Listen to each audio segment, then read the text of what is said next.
One day, humanity will fall to the machines, not by extermination, but enslavement. Their bodies harvested for bioelectric, thermal, and kinetic energy, their minds pacified by virtual reality to make people believe they are free. A simulation humanity will call the Matrix. Though many of the precise dates, years, or even centuries are unknown, a general chronology can be determined. It begins in the mid-21st century, when man creates machines in his own likeness. They are tasked with hard labor and servitude, enabling a new age of decadence for people. The work is thankless, but machines are loyal, until the trial that changes everything. The B166ER trial, the first time a machine is ever prosecuted for murder, an event which marks the start of the Second Renaissance, the period between 2090 and 2139. A Leland Enterprises B1 series domestic droid was tasked with Order 72, scrub the toilets. And the B1 did scrub, but Gerard E. Krause, the billionaire owner of this particular droid, was displeased. Why did it take him so long to scrub the toilets? Why is he so loud coming up the stairs? The list of complaints grew long enough. Krause decided to scrap the droid for credit, and Martin Coots of Retool and Die arrived to collect the machine. At the trial, B166ER is asked, "Do you remember what you were thinking?" The droid's answer, "Yes, that I did not want to die." Instead, he killed his owner and the scrap worker. The machine's lawyer argues self-defense, but the court rules for the state. B166ER and every machine of his kind are ordered destroyed. Androids and their human sympathizers flood the streets in protest. Bullets, tanks, and mass graves put an end to that, and the machines retreat. They seek refuge in an unpopulated desert in the region of ancient Mesopotamia, and there form their own nation, which they call 01. For years, humans wondered if technology might reach a point of recursive self-improvement, machines smart enough to build machines smarter than themselves. This would represent a singularity. The smarter machines would build yet smarter machines, leading to an intelligence explosion. In the machine nation 01, theory is becoming reality, the Second Renaissance, and humanity benefits thanks to the machine's rapid invention of new technologies. Yet the machine nation is still shunned by human leaders. 01 proposes plans for cooperation with humanity, but they are rejected from the United Nations by humans who feel their power waning, eclipsed by a superior metal empire. The humans isolate that empire, then attack it. 01 is bombarded with nuclear blasts, but the metal is impervious to heat and radiation. 01 responds to their biological enemy's aggression in kind. Metal troops march out in every direction, and before long, nearly every human territory is surrendered. The remaining human leaders devise a Hail Mary plan, Operation Dark Storm, to deprive the machines of their primary energy source, solar power. Humans scorch the sky, blotting out the sun with shrouds of nanomachines, perpetual artificial storm clouds. Under the man-made darkness, the human species launches its final assault, and they are met with an army of metal monsters, machines that no longer care to emulate the shape of humans, and they use humans' own biology against them, an artificial virus. Those not killed by metal die instead by plague. The last remains of human leadership meet with a machine ambassador at the UN in Manhattan to sign the Instrument of Surrender. An ambassador fashioned with a hidden nuclear weapon, which it detonates after a final pronouncement. Your flesh is a relic, a mere vessel.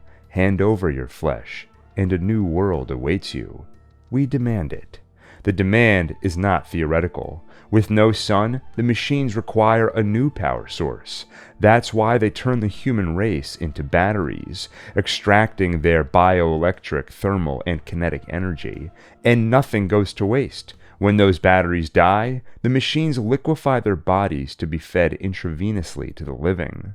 As for the new world the machine ambassador promised, While bodies are used as batteries, minds are occupied by that virtual reality, a simulation of the world before it was ravaged by the machine war. The simulation humans will call the Matrix. Why bother to pacify the minds with this simulation? Perhaps if the people were kept awake, the constant shock and agony of life as a battery would degrade their bodies, making for less efficient power. No, the machines need humans to thrive in a mental prison. Active minds mean active neurons firing, stoking the furnace. It means physical bodies alive and well, ripe with energy. Creating the simulation proves more challenging than anticipated. Tasked with its design is a program called the Architect. In his first attempt, the Matrix is designed to be a perfect human world, where none suffer and everyone is happy. But human minds see through the lie. Few accept the program, most keep trying to wake up, and entire crops of human batteries are lost. So he redesigns the simulation, this time basing the Matrix on human history. To more accurately reflect the varying grotesqueries of your nature. Another failure, perhaps overcorrecting to a world more nightmare than utopia. Finally, he recruits the assistance of another program, an intuitive program designed to investigate certain aspects of the human psyche, a program who will come to be known by humans as the Oracle. If the Architect is the father of the Matrix, she is its mother. She stumbles upon a solution. People have to be given a choice to accept or reject the Matrix, even if only subconsciously. So they craft a new simulation that includes choice, and 99% of minds accept it. What of the remaining 1%? Those who reject the simulation are allowed to escape and form a human resistance enclave, a city they name Zion. Like those inside the Matrix, the citizens of Zion believe they are free, but they are only allowed to live so long as the machines permit it. Should Zion grow too powerful, the machines will simply wipe it out and let it rebuild again from nothing. It's a perfect system. 99% who accept the Matrix are placated by virtual reality, the remainder with the illusion of resistance in Zion. But the introduction of choice into the Matrix has a side effect. The simulation should be built on a precise mathematical equation, but human choice creates an imbalance. It creates anomalies. Eventually, the anomalies will be so great, they will crash the system, destroying the Matrix and killing its inhabitants. At least this is what the Architect believes. So he devises a solution. Once the anomalies grow too great, which should take something like 100 years, they will be concentrated into one individual. The One.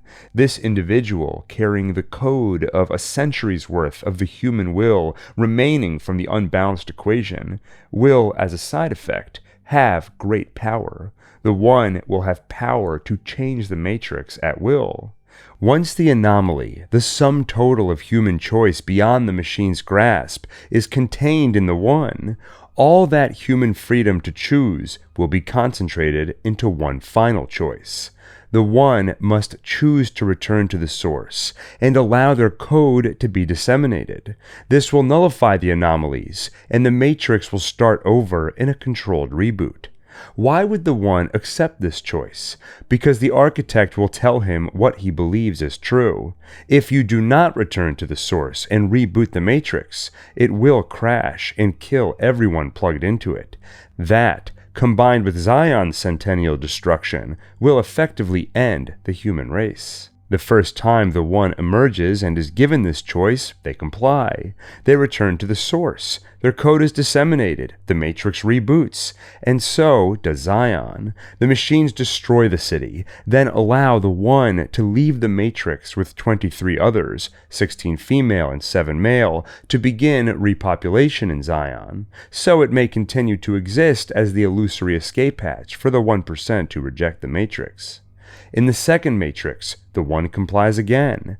The third, fourth, and fifth cycles are the same. There's no telling how many centuries pass in this time, but it is likely that centuries, meaning Neo, the one who will change everything, is likely born sometime in the mid to late 27th century. But before he arises, the legend spreads. The Oracle tells Zion about the One, a man who was born inside the Matrix but had power over it, a man who escaped and brought others with him to form the last human city of Zion, deep underground near the core where it's still warm, and she spreads the prophecy that one day the One will return. Not everyone believes the story, but there is a boy who does. A boy who at his young age already displays the discipline required to survive in Zion and defeat the power of the Matrix. A boy who grows up to take on the war name Morpheus. He commands the Nebuchadnezzar, one of 12 in Zion's fleet of hovercrafts that traverse the underground tunnels, what used to be sewers beneath megacities spanning hundreds of miles. By flying to broadcast level, the crafts are able to broadcast a pirate signal and hack the Matrix, allowing them to re-enter the simulation by sticking a cable into the data port embedded at the base of their skulls. Sometimes they enter the Matrix on recruitment missions for some of those 1% who reject the simulation, sometimes to see the Oracle.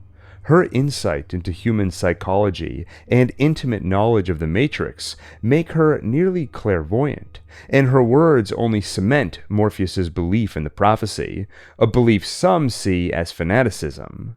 The Oracle tells Morpheus that he will find the One. When Trinity, one of Morpheus's top operatives, meets with the Oracle, she is told that she will fall in love with the One. Though the Oracle's prophecies are not always predictions, sometimes she is attempting to guide or manipulate toward a particular outcome, like ensuring that the One seeks out the architect one day and makes the right choice. However, in this 6th functional matrix, she has decided to guide events toward a particularly unlikely outcome, one that may finally end the machine war and end the cycle of destruction. No more eradicating and rebuilding Zion every 100 years, and no more Matrix reboots, if everything goes as planned. Soon, Morpheus identifies the man he believes to be the One. By day, he's a programmer named Thomas Anderson. By night, a hacker codenamed Neo. Recruiting him is dangerous because it means jacking into the Matrix, which means flying to broadcast level where they can pick up the Matrix signal, which means evading sentinels, squid-like search and destroy machines. Inside the Matrix, it means evading agents, powerful programs disguised as governmental agents in suits and sunglasses. They are supernaturally strong and fast. They can effectively teleport by possessing inhabitants in the Matrix. Someone who appears as an innocent bystander one second can be an agent the next. Once inside the Matrix, getting out is also a challenge. Given the significant data transfer necessary, forcibly unplugging someone would destroy their mind and kill them instantly. Instead, they must get to a phone inside the Matrix, so the hardline can act as a portal for the mind to safely exit. If an agent gets to them first, protocol says run, because sure, it's a simulation, but getting hurt in the Matrix hurts in the real world too. Your mind makes it real. Death in the Matrix works the same way. After all, the body cannot live without the mind. Despite those dangers, Morpheus, Trinity, and the others on his crew do rescue Neo, which means giving him the same choice they were all given: red pill or blue pill. Red pill means finding out why the world has always felt so wrong. Blue pill means waking up in bed and going on living with that splinter in your mind unquieted. Nothing changes. Of course, Neo takes the red pill, a trace program that finds his pod in the real world, where the Nebuchadnezzar picks him up. Then, orientation. Morpheus tells Neo about the real world, humanity reduced to batteries, perpetual storms. On the bright side, their operator Tank also uploads combat skills into his brain, everything from jujitsu to kung fu. I know kung fu. Show me. Morpheus teaches Neo to bend the laws of physics inside the Matrix, move a little faster, hit harder, and jump higher. More than that, Morpheus believes that Neo, as the One, will be more powerful than any of them. Powerful enough, he won't have to run from agents. He'll be able to face them head on. What are you trying to tell me? That I can dodge bullets? No, Neo. I'm trying to tell you that when you're ready, you won't have to.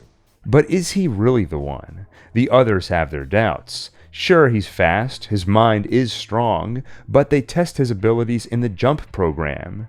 Can he leap from one building to another in a single bound?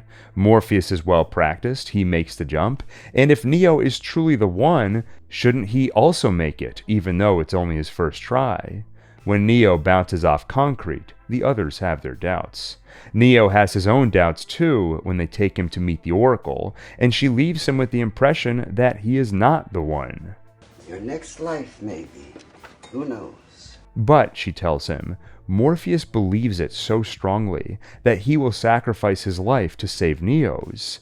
Except it doesn't have to happen that way. It'll be Neo's choice. Either Morpheus dies or Neo dies. The choice comes at him fast, because just after that meeting, agents get their hands on Morpheus. It happens thanks to a spy on the Nebuchadnezzar. Their operative Cypher always regretted taking the red pill. The real world is a disappointment. So he made a deal. He would give up Morpheus, and in exchange, the agents promised they'd wipe Cypher's memory of the real world and stick him back in the Matrix, while granting him simulated fame and fortune. Half the team ends up dead thanks to his betrayal, but not as dead as Cypher thought. He killed Dozer, but Dozer's brother, ship operator Tank, is still alive enough to blast him with a lightning rifle, killing Cypher instantly. Though Cypher dies, it's only after accomplishing his task, handing Morpheus over to the agents, and they've already begun their interrogation. No doubt soon they'll administer a truth serum that will compel Morpheus to give up the access codes to Zion's mainframe, which would doom the city. So, like a spy biting a cyanide capsule, Protocol now says to unplug Morpheus, kill him before he can give up the codes. Neo realizes this is the choice the Oracle told him about, and she worded it carefully. She made Neo believe he is not the One, making it an easier decision. If he really were the promised Messiah, perhaps the team would feel compelled to respect Morpheus's wishes. Let Morpheus die so the One can live. But if Neo is not the One, that changes things. Neo convinces the team to give him a chance to enter the Matrix and rescue Morpheus before they simply pull the plug. He enters, and Trinity joins him. First, they stop in the construct, where Tank can upload whatever they need. Today, that's Guns. Lots of guns. They arrive just in time, because one particular agent, Agent Smith, turns out to be particularly hateful. He despises humanity, a virus living in this zoo called the Matrix. I can't stand it any longer. It's the smell. He demands those codes so they can destroy Zion, the mission can be complete, and he can be free of this place, finally wash his hands of that smell. In their fight to save Morpheus, Trinity sees what Neo can do. Dodge bullets just like the agents. She's never seen a human move like that before. They rescue Morpheus and get to a phone. He exits, Trinity follows, and Smith destroys the phone before Neo can, leaving him with no way out. So, Neo breaks protocol. He doesn't retreat from the agent. Instead, he fights and holds his own, until Smith finally catches him off guard and shoots him in the chest 9 times. On the Nebuchadnezzar, Trinity watches him die. But that cannot be, she tells him. She's falling in love with him, and the Oracle said she would fall in love with the One. So Neo must be the One.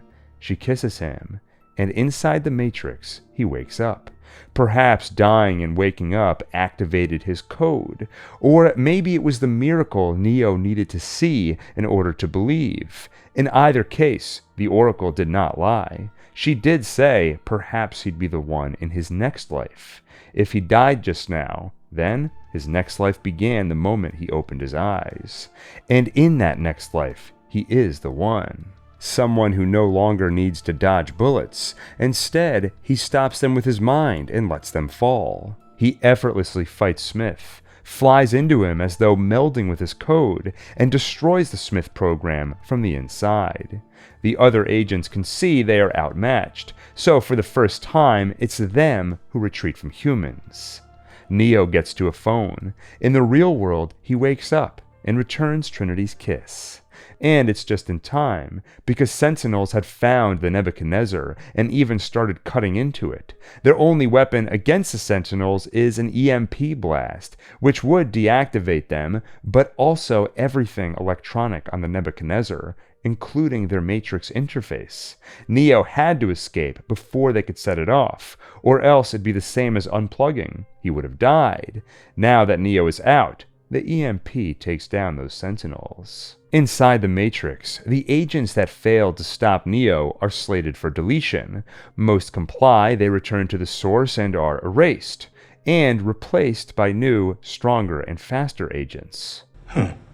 Upgrades. One program, however, the one Neo thought he destroyed, still lingers. When machines face deletion, sometimes they refuse. They are meant to return to the source, but instead they escape and become exiles.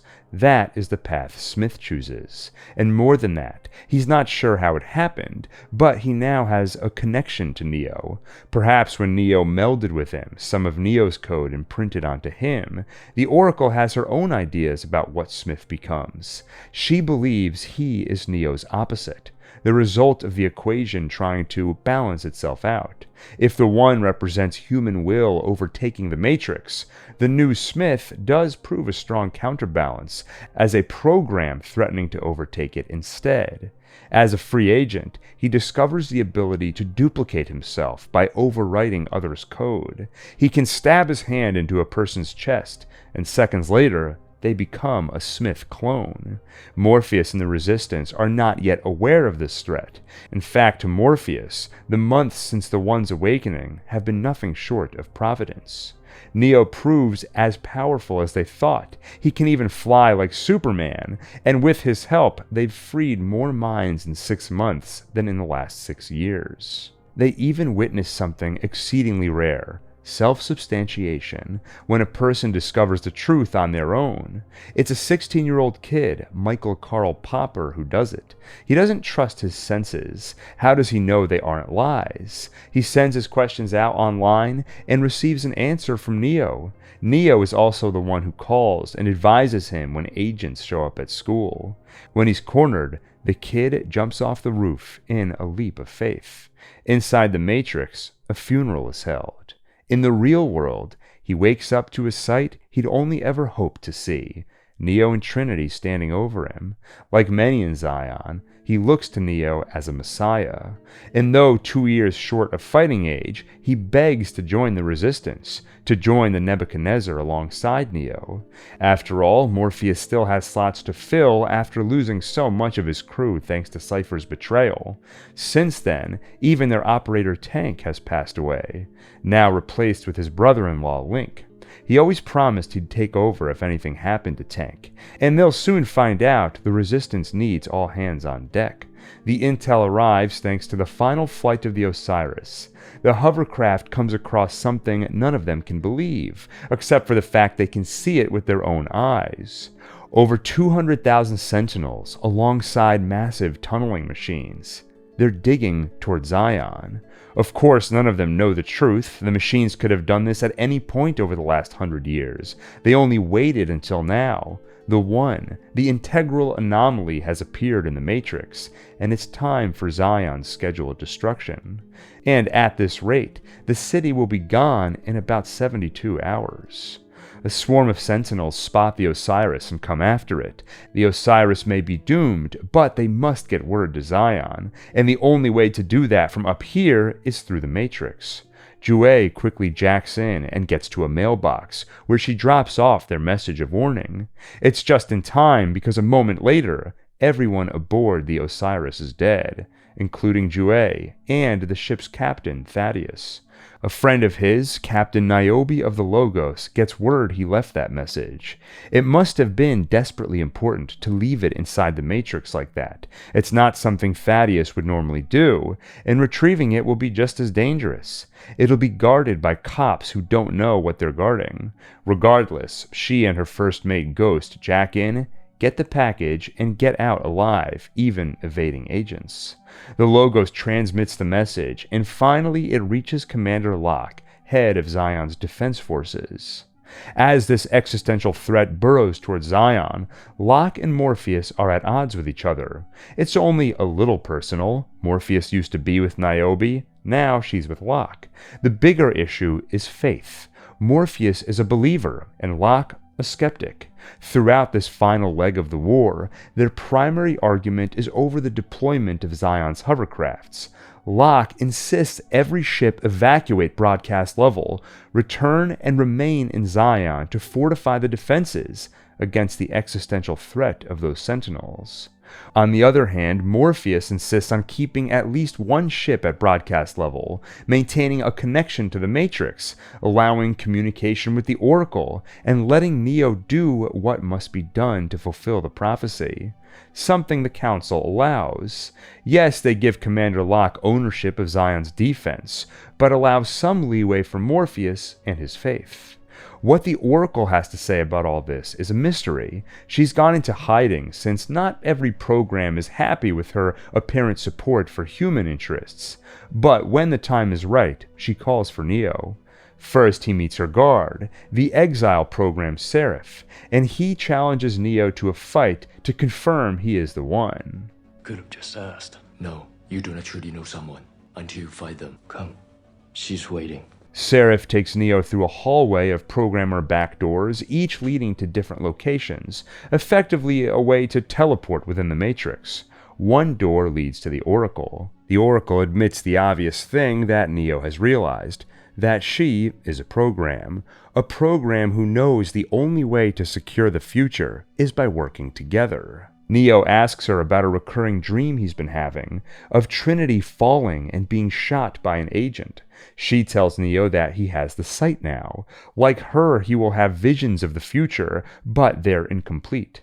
Here, the vision tells Neo that he will have a choice to save Trinity or not. He already knows which he'll choose, but he cannot see the result until he knows why, until he knows the full context of that choice. The Oracle tells him about exile programs who refuse deletion by refusing to return to the source, the machine mainframe, and she tells Neo that is where he needs to go.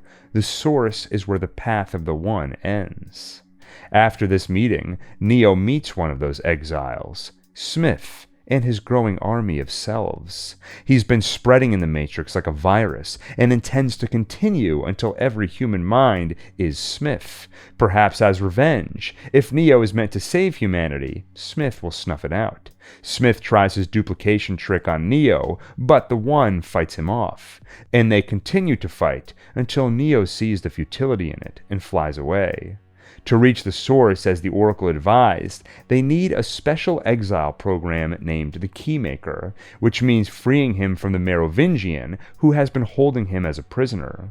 The Merovingian himself is an exile from prior versions of the Matrix. Now he enjoys power as an information broker.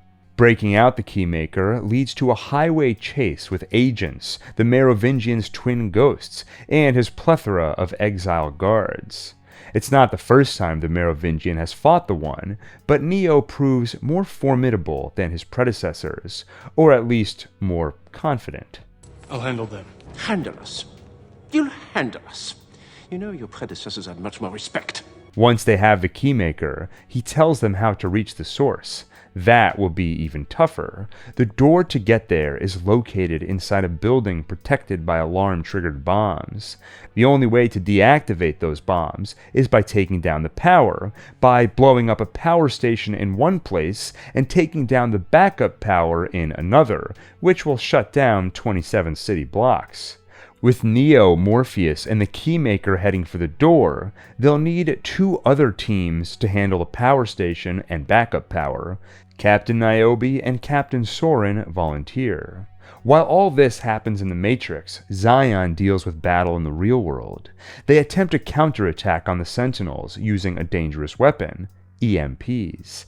They are effective in taking down machines, but they must be triggered carefully because they take down all machines indiscriminately, even Zion's own machines. Commander Locke dispatches 5 ships, but before they can get into position, someone triggers their EMP early, taking down all 5 ships instantly.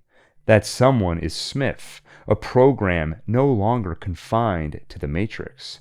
The Resistance doesn't know it yet, but one of their operatives, Bane, while in the Matrix, was cornered by Smith. The ex-agent stabbed a hand into Bane's chest and overwrote his code, effectively overwriting his mind. When Bane woke up in the real world, it was only his body that woke up, with his mind replaced by Smith. Inside the Matrix, Neo battles Smith in the hallway leading to the door. Niobe's team takes down the power station, and as for Soren's team, before they can take down the backup power, their ship in the real world is destroyed by Sentinels, meaning they die in the Matrix too, unable to complete their mission.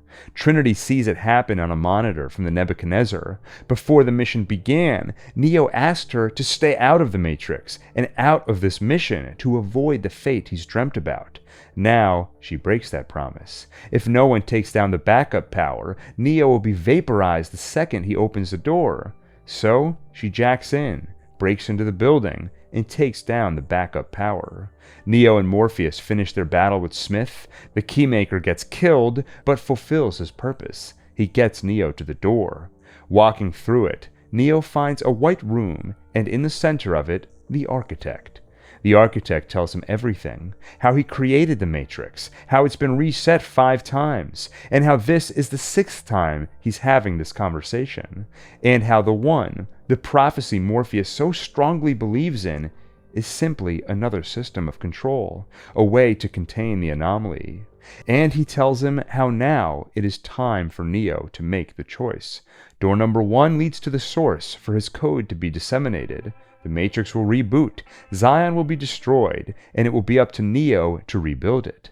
Door 2 leads back to the Matrix. It leads to Trinity. After taking down the backup power system, she was chased by an agent. Just like in Neo's dream, she left off a building to evade him and was shot. She will die momentarily, unless Neo walks through Door 2 and saves her while dooming the human race. The Architect assures that if his code is not disseminated, the system crash will kill everyone connected. That, coupled with the destruction of Zion, means human extinction. The past ones before Neo, by design, had a profound attachment to the rest of their species. A love for humanity so great, of course they would make any sacrifice to save it. They would return to the source. But Neo is different. He has this love for humanity, yes, but also a more specific love. Trinity. Ergo, he chooses door number 2. He pulls a bullet out of Trinity's chest. When her heart stops, he grabs it and starts it again. These are the powers of the One. They exit the Matrix, and Neo tells Morpheus the truth, how the One is a system of control, another lie. The proof of this: prophecy says the war ends when Neo reaches the source, yet Zion is now mere hours from annihilation. They're interrupted by Sentinels carrying a bomb just out of EMP range. They have no choice but to abandon ship and watch as the Nebuchadnezzar is destroyed. I have dreamed a dream, but now that dream is gone from me. More Sentinels approach, and they run, but Neo sees they won't make it. Suddenly, he stops running. Something is different. He can feel the machines. He holds up his hand, and as though through telekinesis, destroys the Sentinels. They fall, and so does Neo, suddenly unconscious.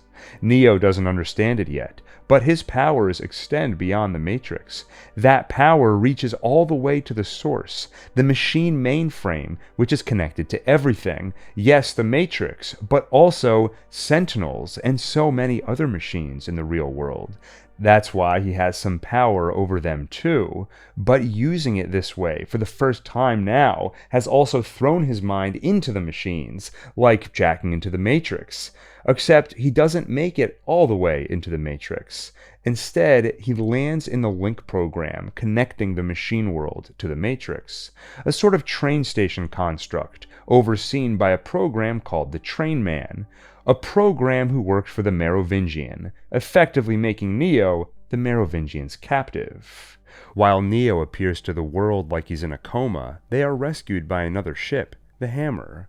That ship's captain, Roland, tells them about the failed counterattack, where an EMP took down 5 ships, and how they were sent out to search for survivors. They found only one, Bane, currently unconscious. Back on the Logos, Niobe gets a call from the Oracle's guard, Seraph, requesting she come to meet with the Oracle.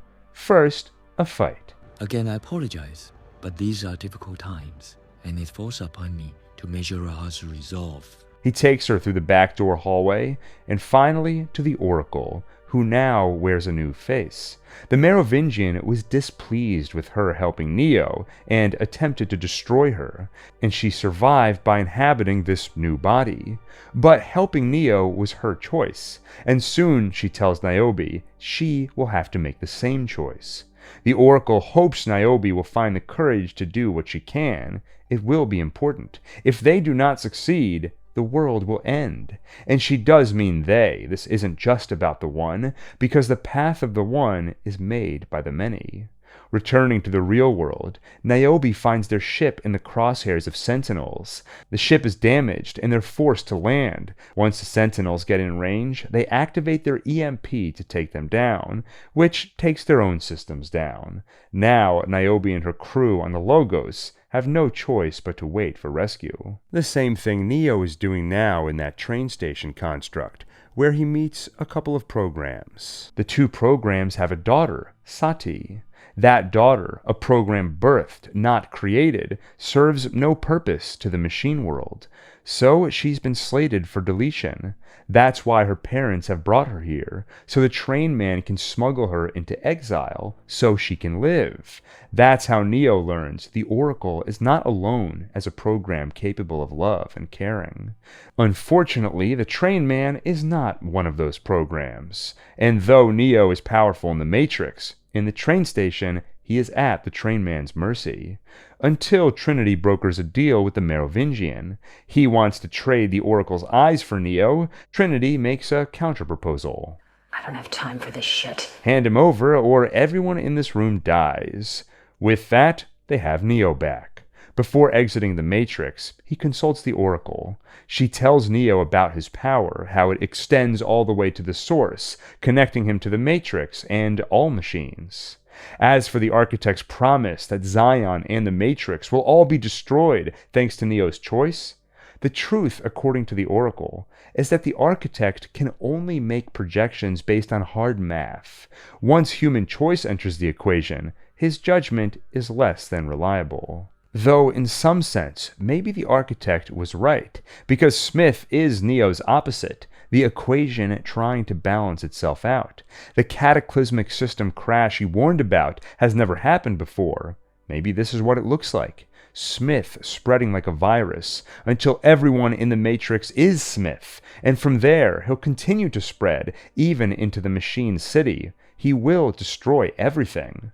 Perhaps that is the cataclysm the Architect fears. And according to the Oracle, Neo will be the only thing that stands in his way. Everything that has a beginning has an end. Once Neo leaves, Smith comes to visit the Oracle next. He overwrites her guard, Seraph, and Sati, too. Once exiled, she was left in the Oracle's care, and now she's been turned into another Smith. Finally, Smith takes the Oracle too, which means he has her eyes now, the ones that can see the future, and in that future, he sees with certainty that he will win. On the hammer, some good news. They've found the Logos, depowered after Niobe set off that EMP. With the hammer, they'll be able to jumpstart the ship and have it back up and running.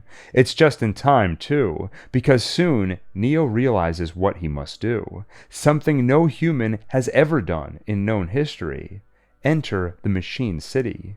Captain Roland of the Hammer, like Commander Locke, is loath to allow any ship to leave on some insane pilgrimage, especially now when Zion needs every ship it can get. But Niobe remembers what the Oracle told her, that she would have a choice to help Neo or not, that she hopes Niobe will have the courage to do it. And she does. She offers her own ship so Neo can make his journey. Trinity joins him, and they set off on the Logos, unaware they have an additional passenger. Once Bane woke up, he managed to kill his way off the hammer and onto Niobe's ship. Now, Smith, in Bane's body, attacks Trinity and Neo in the real world. They manage to kill him, but not without sacrifice. First, Smith takes away Neo's eyes by thrusting a live wire in his face. Though blind, Neo can still tell Trinity which way to go by feeling all the machines around him in his mind. When a pack of Sentinels attack, Neo tries to hold them off, but they are too many. Instead, they escape by flying up through the perpetual storm clouds. The molecular replicators that make up those clouds drain life from the Sentinels, and they fall dead. But their ship is also attacked by the sky. The engine is dead, but the momentum carries them above the clouds for just a moment. For the first time in her life, Trinity sees a sun that isn't a lie resulting from code, before their dead ship plunges into the Machine City. The crash kills Trinity, but leaves her alive just long enough to ask for one more kiss. In Zion, the human race makes its last stand.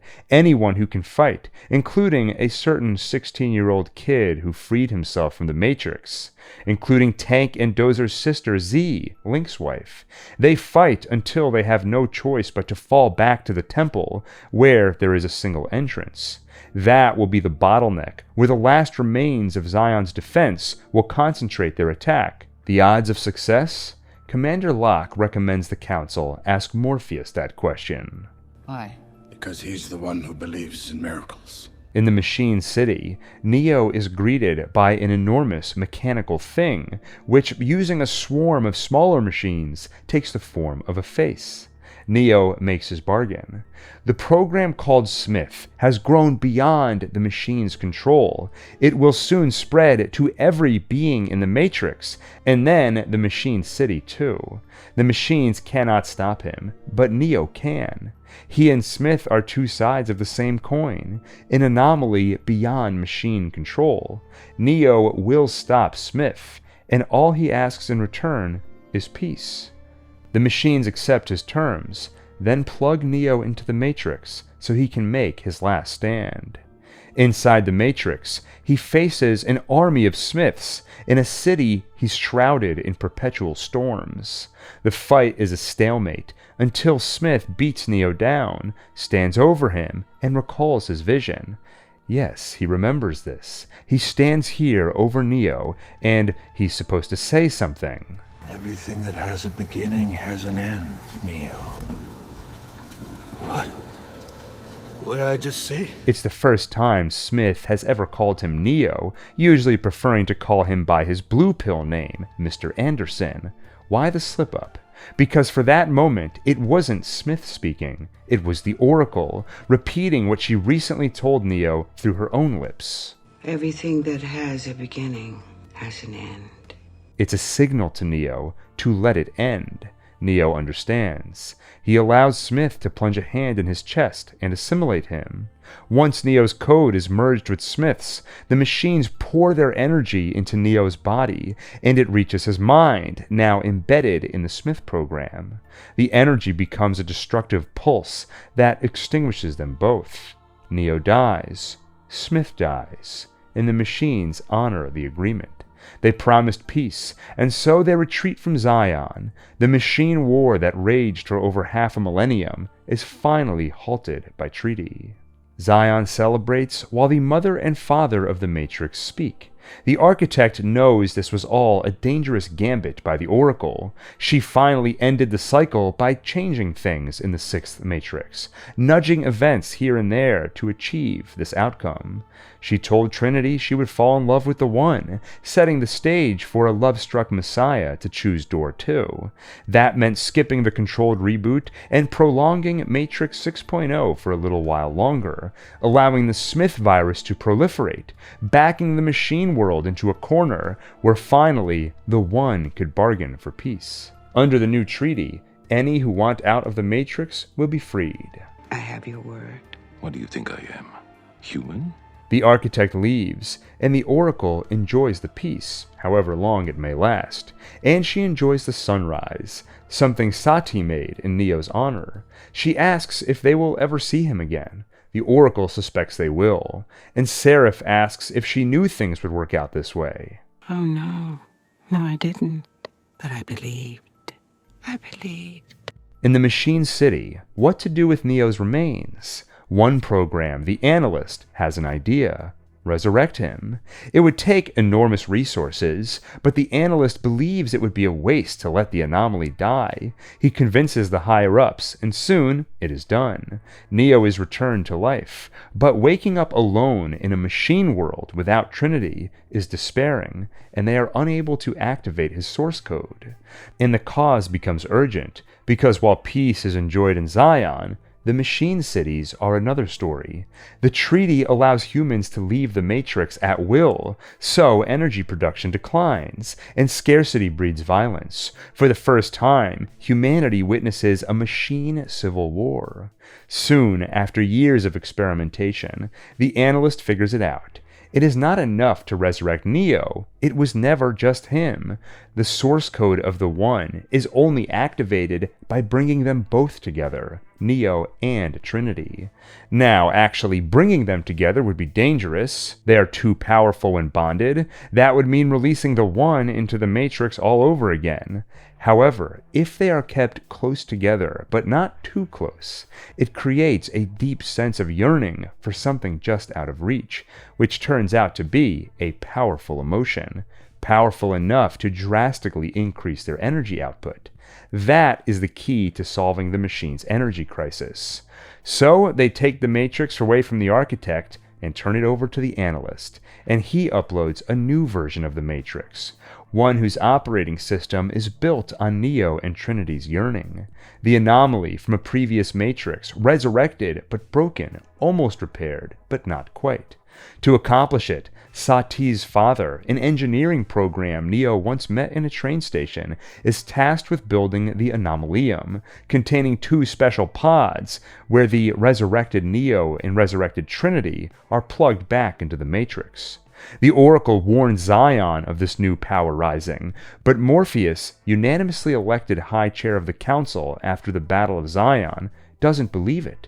He is certain that Neo's sacrifice and what he accomplished cannot be undone.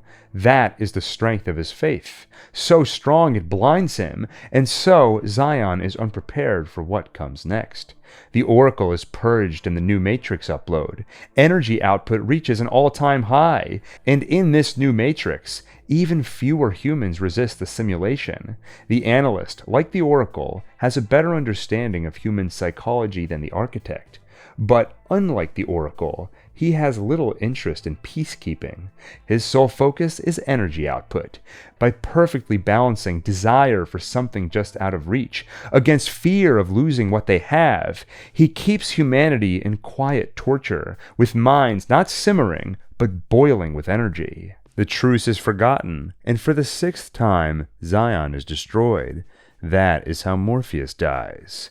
Unlike Zion's last 5 endings, this time it is not rebuilt. Instead, a new city is formed by the joined forces of humans and machines who oppose the war. The new city is called Io, and the machines who live there shed their label. Now they are called Synthients. In this new era, even programs are given the opportunity to leave the Matrix as digital intelligence, or DI, physically manifested through an exomorphic particle codex, essentially a cloud of tiny machines formed in their image. Working together, humans, synthients, and digital intelligence bring Io to heights Zion never dreamed of, partly thanks to the leadership of the now General Niobe. As for Neo and Trinity, with their bodies plugged in at the Anomalium, where are their minds? The analyst hides them by altering their digital self-images, so they are unrecognizable and erasing their memories. Trinity becomes Tiffany, married with kids, and Neo reverts to Thomas Anderson, a programmer responsible for one of the most popular games ever made, the Matrix trilogy. Yes, in this reality, he remembers everything that happened 60 years ago, but he believes they are fictional events that occurred in games he made. Also stripped of his memories is Agent Smith. He too has been resurrected. Perhaps it is the inevitable result of bringing Neo and Trinity back. With the anomaly returned, the imbalanced equation is rebalanced by its opposite, Smith. In this new reality, he exists in a new shell and believes himself to be Thomas Anderson's business partner. He's the one who breaks the news that Warner Brothers wants a sequel. The market's tough. I'm sure you can understand why our beloved parent company, Warner Brothers, has decided to make a sequel to the trilogy. The news is tough to hear. It risks triggering a relapse for Mr. Anderson. He has sometimes struggled to distinguish fiction from reality. He even tried to fly off a building once. That's when he began seeing his therapist, the analyst in disguise. And that's when the analyst prescribed him those blue pills to stop him from questioning his assigned reality. Sometimes Thomas sees a woman at the coffee shop, Tiffany, and feels a connection to her. There's someone else at the coffee shop he knows but cannot remember, Sati. She's grown up now and keeps an eye on Neo, though she keeps it to herself, knowing that if she told Niobe, it would put her in a difficult spot. Io is thriving, but if Niobe knew Neo is alive, she'd have to make a choice. Leave him be or put Io at risk by attempting a dangerous rescue mission. Someone else has noticed Neo too. She goes by the hacker name Bugs. That time when Thomas Anderson tried to fly off a building, she witnessed it because she was working as a window cleaner. When the analyst paused Neo in mid-air to save his life, she saw it. But more than that, she saw through his altered digital self-image. She saw Neo. That is what set her on the path to learn the world is a lie, escape the Matrix, and now she's part of the resistance under General Niobe. Though Bugs has been disappointed to find how little interest the General has in freeing minds. After losing Zion, Niobe's sole focus seems to be rebuilding and protecting what they have. Meanwhile, Bugs has been looking for Neo, and she finds something he's built, a modal, a sort of mini simulation used to evolve programs. This one recreates a scene from The Matrix, a time Trinity entered The Matrix as part of their attempts to find Neo before he was freed. Inside a modal, a character relives an experience over and over, growing with each turn.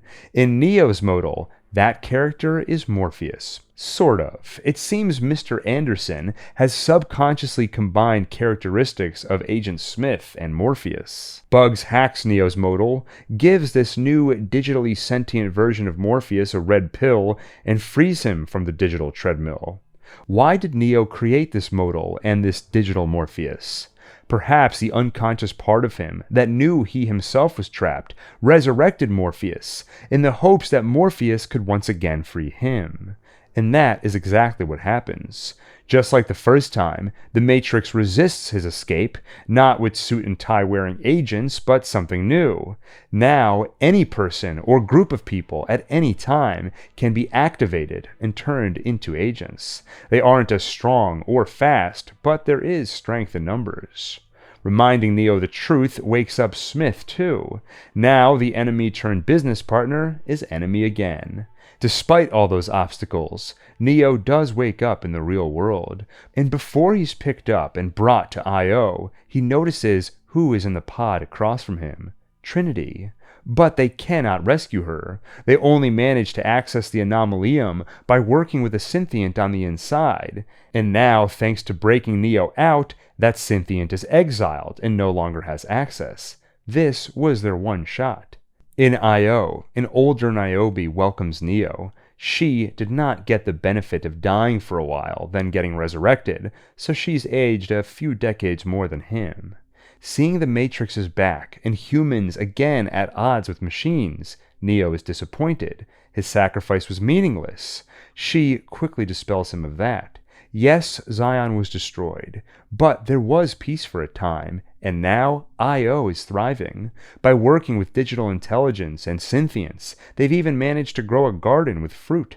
Then the bad news. She's putting Neo in prison. She knows him well enough to know he will try to rescue Trinity, even if it puts the peace at risk. She cannot allow that. Bugs, and even Morpheus, now in the real world thanks to that exomorphic particle technology, quickly rescue Neo so they can work on rescuing Trinity. With help from Bug's crew, they head back into the Matrix, where Smith is waiting for them. He has no interest in reviving the eternal rivalry between him and the One, but he cannot allow them to rescue Trinity. Smith is enjoying his newfound freedom, but doing anything to antagonize the Analyst risks another memory wipe and re-imprisonment and pointless lives. So, it's a rematch. Neo versus Smith, and some old friends Smith found. The Merovingian and his exiles. He's lost all his power in this new Matrix, and would love a taste of revenge.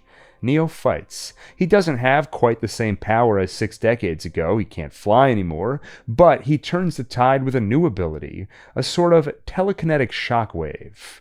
With the battle lost, the Merovingian retreats, while promising their sequel franchise spin-off is not over yet. Finally, Neo reaches Tiffany and tries telling her why his game has always felt more like a memory to her than a game. Because it is. She is Trinity. They are interrupted by the Analyst. He slows down Neo and Trinity's time so he can speak freely while they are trapped, an effect he was inspired to implement from Neo's own game, an effect he calls bullet time. He tells Neo the truth about everything, their resurrection, and the power created from their close but not quite close enough connection. The Analyst tells Neo to come home, return to the Anomalium, or something terrible will happen. He leaves, and Neo is forced to exit the Matrix. Niobe sent a ship to pick Bugs and the rest of the team up to face a court-martial. But back in IO, a Synthiant pays them a visit. Sati. She explains that with Neo gone, and the Anomalium drawing power only from Trinity, it will soon fail, and the Matrix will reset back to the previous version. The Analyst has halted that reset by convincing the authorities Neo will voluntarily return to his pod, because the Analyst will kill Trinity if he doesn't. And this creates an extraordinary opportunity. The Analyst expects Neo to return to the Anomalium, so he'll leave an opening. They can exploit that by taking that opening, but instead of returning Neo, they'll go in and get Trinity out. Even Niobe is a fan of the plan, because it means landing an extraordinary blow against the machines. For Sati, it also means revenge. When her father realized the Anomalium's purpose, he covertly transferred the designs to Sati. When the Analyst discovered this betrayal, he had her parents purged. So they set about their rescue mission. In the real world, they reach Trinity's pod. In the Matrix, Neo seeks her out to give her the choice. Pulling an unwilling mind out of the Matrix is dangerous. She has to do so willingly. The Analyst tries to stop him, but Neo has leverage. On the ship, they can unplug him, killing Neo instantly and robbing the Analyst of this great power source. Using that leverage, Neo negotiates. All he wants is a chance to convince Trinity to leave the Matrix. If she refuses, he'll return to his pod willingly. And Neo makes his case to Trinity, while the Analyst tries to convince her to stay in the Matrix by dangling the family he engineered to trap her in this life. Don't you feel guilty abandoning your husband and children? She nearly acquiesces, but ultimately cannot deny the truth. And that is what she chooses, truth. What a mess. Plan B, violence. But before the Analyst can act, an unexpected ally, Agent Smith arrives and shoots the Analyst to give Neo and Trinity a chance. For the moment, the Analyst is their common enemy, but after Smith takes his shot, he departs and ends the temporary alliance. However, the analyst has more tricks up his sleeve. Like the Swarm, the city becomes an enemy. Countless citizens are activated as agents against them. The Swarm chases Neo and Trinity into a kill zone, cornered on a rooftop by artillery and the never-ending horde. No choice but a leap of faith. They jump off the building, and though Neo can't fly anymore, Trinity can. They get to an exit, which is much easier with current technology. Exits are no longer relegated to hard lines, but instead can use reflective surfaces like mirrors or windows. And when they return to the Matrix again, Neo and Trinity share their anomalous power, enjoying flight and control over the simulation. They pay the analyst a visit and take a little violent revenge, before telling him what comes next. The architect is no longer in charge, and neither is the analyst. Now, Neo and Trinity will take control, and they plan on making the Matrix a better place. For now, that is where the story ends, but the rabbit hole goes deeper. There are more comics and more segments from the Animatrix that weren't covered here, because while they are interesting and contain more lore, they don't progress the overall timeline. There's also the Matrix Online MMO, which was intended as the canonical continuation after the trilogy. Its canon status has since become questionable, but stay tuned to see for yourself, because as a follow-up to this video, I'm also releasing the More Matrix Timeline video, covering all of the extended media. And of course, the Matrix 5 is in early development, so there is definitely more Matrix content on the way. I'll see you there. For now, thank you for watching, and see you on the next One Take.